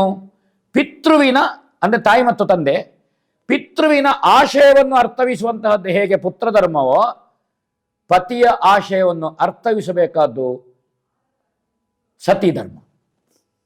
ಇದು ಮಹಾಪತಿವ್ರತೆಯರ ಲಕ್ಷಣಗಳಲ್ವ ತಾಯಿ ಏನಂತ ಹೇಳ್ತಾರೆ. ತಂದೆ ತಾಯಿಯ ಮಾತಿನಂತೆ ಮಗ ನಡಿಬೇಕಾದ್ದು ಮುಖ್ಯ ಹೇಗೋ ಹಾಗೆ ಗಂಡನ ಇಚ್ಛೆ ಏನುಂಟು. ಭೃಗು ಮಹರ್ಷಿಗಳು ಏನಾದರು, ಅವರು ಗಂಡನ ಇಚ್ಛೆಗೆ ವಿರುದ್ಧವಾಗಿ ಮಾಡಿದ ಕಾರಣ ಖ್ಯಾತಿದೇವಿ ಮಹಾವಿಷ್ಣುವಿನಿಂದ ಶಿಕ್ಷೆಗೆ ಪಾತ್ರಳಾಗುತ್ತಾಳೆ. ಅವರ ಮಗ ಆಚಾರ್ಯ ಶುಕ್ರರು ಅವರೇನಾಗ್ತಾರೆ, ಆ ಶುಕ್ರರು ಹಾಗೆ ಅವರು ತನ್ನ ಹೆಂಡತಿಯನ್ನು ಕಳ್ಕೊಳ್ತಾರೆ. ಪತಿಯ ವಿರುದ್ಧವಾಗಿ ಸತಿ ನಡ್ಕೊಳ್ಳಕೂಡುದು, ಈ ಮಾತನ್ನು ಹೇಳ್ತಾನೆ ಅವ. ಪುನಃ ರಾಮ ಹಾಗಾದ ಕಾರಣ ನನಗೆ ಧರ್ಮ ಏನು ಅಂತ ಕೇಳಿದರೆ, ಪತಿಯ ಸೇವೆಯಲ್ಲಿ ನೀವು ನಿಮ್ಮದೇ ಆದಂತಹ ಕರ್ತವ್ಯದಿಂದ ಇರಬೇಕಾದ್ದು ಮುಖ್ಯ ಅಲ್ಲೋ ಅಂತ ರಾಮ ಆ ತಾಯಿಯನ್ನು ಎಚ್ಚರಿಸ್ತಾನೆ. ಧರ್ಮ ಸೂಕ್ಷ್ಮವನ್ನು ಹೇಳ್ತಾನೆ, ಕೇಳೋಣ. ಮನದೊಳನು ಮಾನಿಸದೆ ನೇಮವ ನಿನಗೆ ಕರುಣಿಸುತ್ತಾಯೇ, ತಾತನ ಮನಕ್ಕೆ ಬಹುದಿದು ಪರಮ ಸೀಮೆ ಪತಿವ್ರತ ಗುಣಕ್ಕೆ. ತನಗೆ ಪೂರ್ವದ ದತ್ತ ಫಲವಿದ ನೊನದು ತೆಗೆಬವರಾರು,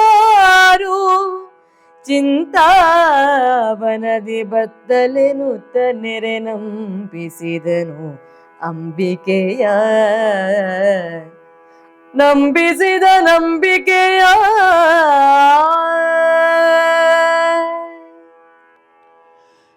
ಮನಸ್ಸಿನಲ್ಲಿ ಅನುಮಾನವಿಟ್ಟುಕೊಳ್ಳದೆ ನನಗೆ ಅನುಮತಿಯನ್ನು ಕೊಡು.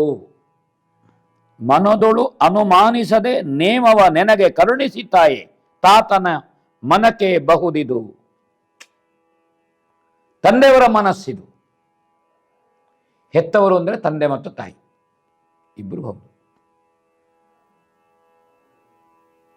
ಈ ಭಾಗವನ್ನು ವಾಲ್ಮೀಕಿಗಳು ಸ್ವಲ್ಪ ದೀರ್ಘವಾಗಿ ಹೇಳ್ತಾರೆ. ಅಲ್ಲಿ ಆಕ್ಷೇಪಗಳು, ಧರ್ಮ ಸೂಕ್ಷ್ಮವನ್ನು ಹೇಳ್ತಾರೆ. ಕಾಶ್ಯಪ ಋಷಿ ತಾಯಿಯ ಶುಶ್ರೂಷೆಯನ್ನು ಮಾಡುವ ಘಟನೆಯನ್ನು ನೆನಪಿಸ್ತಾಳೆ ಕೌಸಲ್ಯಲ್ಲಿ. ಮಾತೃ ಶ್ರೇಷ್ಠತೆಯ ಬಗ್ಗೆ ಹೇಳುವಾಗ, ಆದರೆ ರಾಮ ಹೇಳ್ತಾನೆ ತಂದೆಗೆ ಬೇಕಾಗಿ ಕಂಡು ಮಹರ್ಷಿ ಗೋಹತ್ಯೆಯನ್ನು ಮಾಡಿದ್ದನ್ನು ನೆನಪಿಸ್ತಾನೆ. ಜಮದಗ್ನಿಯ ಮಾತಿಗಾಗಿ ರೇಣುಕೆಯ ತಲೆ ಕಡದ ಪರಶುರಾಮನನ್ನು ನೆನಪಿಸ್ತಾನೆ ರಾಮ. ತಂದೆಯೇ ಶ್ರೇಷ್ಠ. ಆ ಕಾರಣದಿಂದ ಹಾಗೆ ಸಗರ ಪುತ್ರರು 60,000 ಮಂದಿ ಭೂಮಿಯನ್ನು ಅಗೆದದ್ದನ್ನು ನೆನಪಿಸ್ತಾನೆ. ನಮ್ಮ ಮನೆತನದಲ್ಲಿ ಪಿತೃಶ್ರೇಷ್ಠತೆಯನ್ನು ಪಾಲಿಸಿದ ಪುತ್ರರ ಬಗೆಗೆ ರಾಮ ಉಲ್ಲೇಖಿಸ್ತಾನೆ.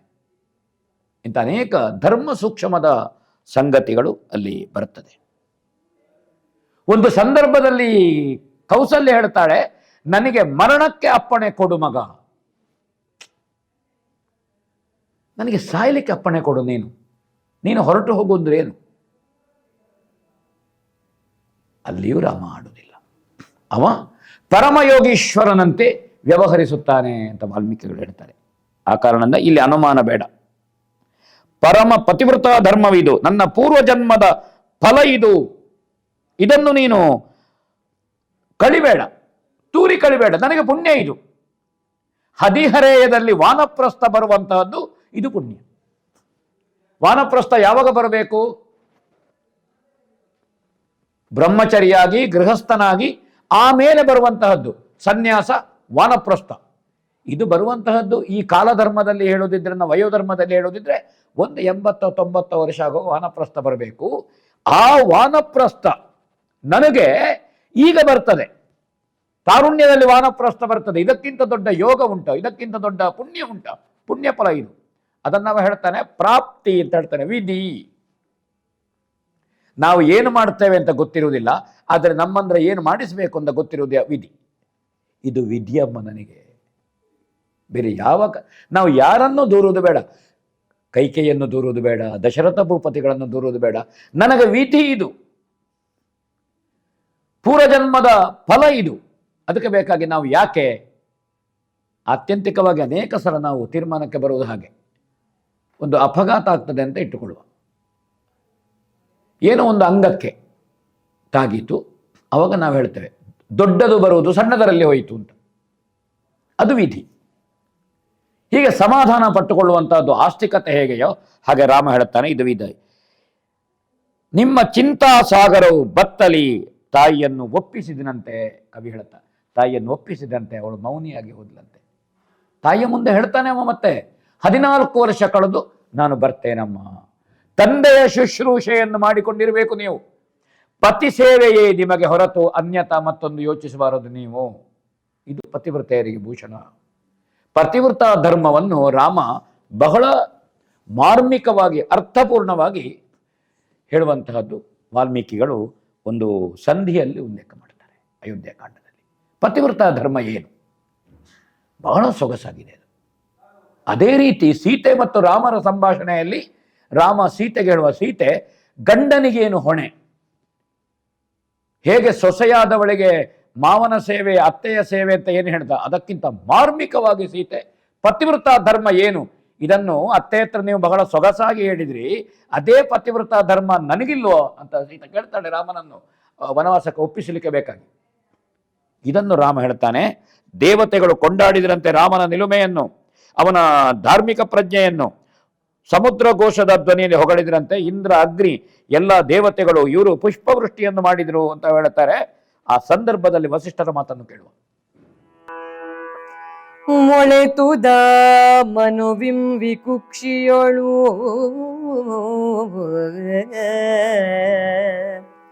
ಮೊಳೆತುದ ಮನುವಿಂ ವಿಕುಕ್ಷಿಯೊಳು ಎಳೆ ಸಸಿಯ ನೈದಿತು ದಿಲೀಪನೊಳ್ ಎಲೆ ಬಡೆದುದ ರಘುವಿನಿಂ ಪಲ್ಲವಿಸಿತ್ ಅಜನಿಂದ ನಳನಳಿಸಿತ ಜಪುತ್ರನಿಂದ ಉತ್ಕಳಿಕೆ ತೋರಿತು ರಾಮನಿನ್ನಲಿ ಉತ್ಕಳಿಕೆ ತೋರಿತು ರಾಮನಿನ್ನಲಿ ಫಲಿಸಿ ತಗ್ಗದ ಸತ್ಯ ತರುವೆಂದನು ವಸಿಷ್ಠ ಮುನಿ ರಾಮ ರಾಮ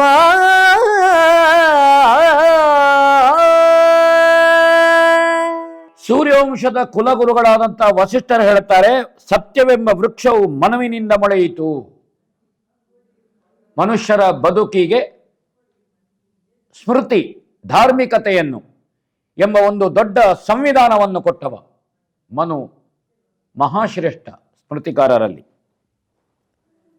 ಅದೇ ವಿಕುಕ್ಷಿಯಿಂದ ಎಳೆಯ ಸಸಿಯಾಯಿತು, ಅದು ಬೀಜವಾಪನಗೊಂಡದ್ದು ಸಸಿಯಾಯಿತು. ದಿಲೀಪನಿಂದ ಎಲೆ ರಘುವಿನಿಂದ ಚಿಗುರಿತು, ಅಜನಿಂದ ಕೋಮಲವಾಗಿ ಬೆಳೆಯಿತು, ಅಜಸುತ ದಶರಥನಿಂದ ಮೊಗ್ಗಾಯಿತು, ರಾಮ ನಿನ್ನಲ್ಲಿ ಫಲಿಸಿತು.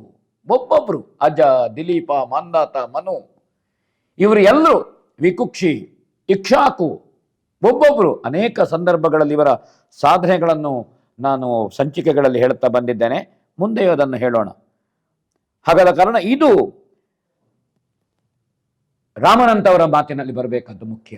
ಅಂತಹದ್ದನ್ನು ವಸಿಷ್ಠರು ಎತ್ತಿ ಹಿಡಿದರು, ರಾಮನ ಧಾರ್ಮಿಕ ಪ್ರಜ್ಞೆಯನ್ನು ಎತ್ತಿ ಹಿಡಿದರಂತೆ. ಆ ಕಾರಣದಿಂದ ದುಷ್ಟ ಸ್ತ್ರೀಯರಲ್ಲಿ ಕೈಕೇಯು ಎಷ್ಟು ಪಾಪಿಯೋ, ಯಾರು ನೆನೆಯದ ನಿಷ್ಠುರ ಕಾರ್ಯವನ್ನು ನೆನೆದಳು, ಅದನ್ನು ಕೈಕೆ ತಂದೆಯನ್ನು ಹತ್ತಿರಕ್ಕೆ ಕರೆದು, ಯಾರತ್ರ ಕುಶಲವರಲ್ಲಿ ವಾಲ್ಮೀಕಿ ಹೇಳುವಂತಹದ್ದು, ನಿಮ್ಮ ತಂದೆಯನ್ನು ಕೈಕೇಯಿ ಮತ್ತು ಹತ್ತಿರಕ್ಕೆ ಕರೆದ್ರಂತೆ. ಮುಂದೆ ಏನು ಮಾಡ್ತಾಳೆ ಅಂತ ನಾವು ಮುಂದಿನ ಸಂಚಿಕೆಯಲ್ಲಿ ನೋಡೋಣ. ವಸಿಷ್ಠರು ರಾಮನ ಧಾರ್ಮಿಕ ಪ್ರಜ್ಞೆಯನ್ನು ಎತ್ತಿ ಹಿಡಿತಾರೆ. ಯಾವುದು ಧರ್ಮೋಹಿ ಪರಮೋಲೋಕೆ ಧರ್ಮೇ ಸತ್ಯಂ ಪ್ರತಿಷ್ಠಿತನು ಅಂತ ರಾಮ ಹೇಳಿದನೋ, ಇದಕ್ಕಿಂತ ದೊಡ್ಡ ಮಾತು ಮತ್ತೊಂದಿಲ್ಲ. ಧರ್ಮದ ಪ್ರತಿಮೂರ್ತಿಯಾಗಿ ಅನುಷ್ಠಾನ ಮಾಡುವಂತ ವಸಿಷ್ಠರು ಹೇಳ್ತಾರೆ, ಮನುವಿನಿಂದ ಬೀಜವಾಪನಗೊಂಡದ್ದು ರಾಮನಲ್ಲಿ ಫಲ ಒಡೆಯಿತು. ಒಂದು ವಾಂಶಿಕವಾದಂತಹ ಒಂದು ಹಿರಿತನ ಅಥವಾ ಅದರ ವಂಶ ಪರಂಪರೆ, ವಂಶಾವಳಿ, ವಂಶವಲ್ಲರಿ ಹೇಗೆ ಚಿಗುರೊಡೆಯುತ್ತದೆ, ಹೇಗೆ ಫಲ ಕೊಡ್ತದೆ, ಹೇಗೆ ಫಲಭರಿತವಾಗ್ತದೆ, ಅದು ಧರ್ಮ ವೃಕ್ಷದಲ್ಲಿ ಧರ್ಮದ ಫಲ ಹೇಗೆ ಬರ್ತದೆ, ಇದು ರಾಮಫಲ, ಇದು ರಾಮಫಲ. ಇದನ್ನು ವಸಿಷ್ಠರು ಹೇಳ್ತಾರೆ. ಅಲ್ಲಿಗೆ ನಾವು ಈ ಸಂಚಿಕೆಗೆ 22ನೇ ಸಂಚಿಕೆಗೆ ಮಂಗಲವನ್ನು ಹಾಡೋಣ. ಶ್ರೀರಾಮ ರಾಮ ರಾಮೇತಿ ರಮೇ ರಾಮೇ ಮನೋರಮೇ ಸಹಸ್ರನಾಮ ತತ್ತುಲ್ಯಂ ಶ್ರೀರಾಮ ನಾಮ ವರಾನನೇ.